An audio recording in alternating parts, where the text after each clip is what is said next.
Yeah, so certainly got a lot of attention at ESMO this year. So just to recap, PSMAfore is a randomized trial testing lutetium PSMA versus a second-line androgen receptor signaling inhibitor in patients who are taxane naive, docetaxel naive, for metastatic castration-resistant prostate cancer.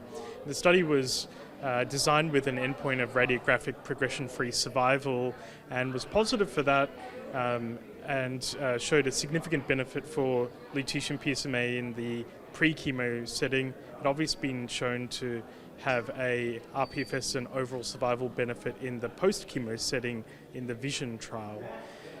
So the next question really is to know where this sits in the sequence of things for castration-resistant prostate cancer.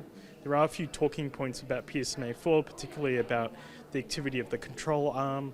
We know in the control arm there was about a 20% PSA response rate as opposed to nearly 60% with lutetium PSMA. Another future trial design might pit lutetium PSMA against perhaps a more active control arm like chemotherapy in this population. So these are all things worth thinking about. But I think we can clearly conclude that lutetium PSMA is active in this patient population. It leads to a high rate of objective response in patients with measurable disease, about 50%. Leads to greater PSA responses. Whether it is better than a control of chemotherapy, we don't know.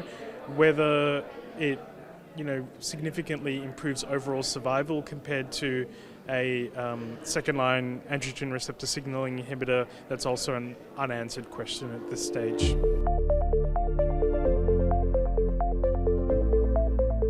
This meeting is fantastic, and particularly meeting and talking to senior faculty here across the tumor streams from renal cell carcinoma, prostate, bladder, and so forth.